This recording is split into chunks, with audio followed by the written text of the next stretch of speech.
Going to have a look at the international papers now. Florence Filmno is with me here on set. Unrest in Egypt is getting an awful lot of attention following clashes yesterday, of course, outside of the presidential palace in Cairo. That's right. We're going to start by looking at Sharq al-Awsat, which says that the state of division has reached unprecedented levels. And it has an interesting description of the current crisis. It says that everybody has climbed the tree, but nobody knows how to get down. And according to this article by Ali Ibrahim, the root of the problem is the Muslim Brotherhood's reading of Egyptian society and its political forces. And he says that this may be due to delusions of grandeur that the Muslim Brotherhood got after its great results in the parliamentary elections, although he does point out that these elections took place during an abnormal and confusing times. And according to this article, the current draft constitution is not based on a national consensus, and that's the real problem, according to this article. There's another article in Le Monde which takes a closer look at this draft constitution, because according to the opposition, the bill is too conservative and religious. So Le Monde takes a closer look, and it interviews a man named Baudin Dupré, who's an Egypt specialist, and he says that though the Constitution doesn't indeed leave the window open to more conservative interpretation of the law, and in fact to Sharia law. But he says that it's rather ambiguous because, for instance, there are 51 sections in the Constitution that are there to protect individual freedom, whether they're political freedom, religious freedom, etc. But then again, there's another law that bans insulting the prophet. So it seems like the Constitution is a little confusing as it stands. Okay, Syria is also in the papers again today. The Independent wondering how long the regime there can actually survive. That's right. This is on the front page of the Independent. It says, "Is Syria close to the breaking point?" And in the editorial, it points out that though there are signs that Bashar al-Assad's grip on power is slipping, he's still far from beaten, and he's likely to become more dangerous than ever.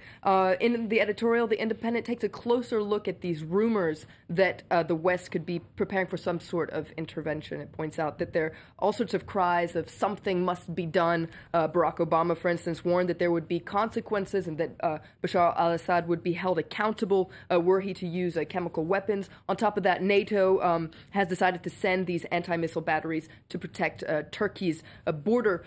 And Vladimir Putin himself said that if you have a gun on the wall, eventually it will be fired.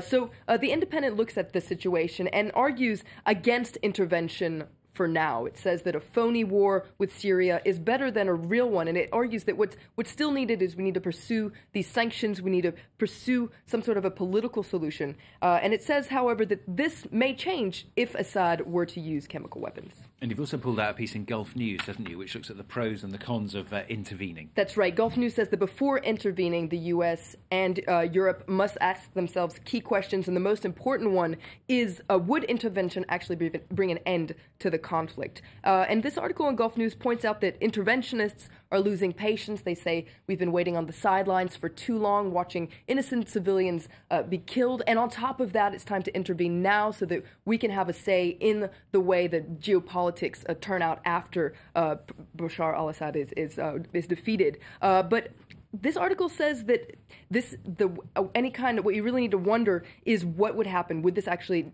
bring an end to the war? And it says that what's most likely is that a Western air campaign would not end the fighting, but simply change the direction of the conflict, because who knows what combination of powers would fill the vacuum after Bashar al-Assad. And finally, some outrage in India. This is after its top sports body was suspended by the International Olympic Committee. That's right. This is the Indian Olympic Association. It was banned ahead of an election that was due to take place today, in which officials accused of corruption were due to be appointed. So because of this, the International Olympic Committee has suspended India. Now, according to the Times of India, the country was slapped with this suspension notice just a short while after India won 6 medals at London 2012, so its best performance yet. And this means that India could be barred from attending the Olympics in the future. And countries that were previously banned by the IOC were South Africa during the apartheid, Afghanistan under the Taliban, Iraq and Kuwait for government interference. So there's a lot of disappointment in India For instance, the Hindu says that this is an Olympic shame. It points out that Indian athletes may have to compete under the Olympic flag and says it's time for us to clean up our mess and to think about the athletes. Okay, Florence Filmino with the international newspapers here on France.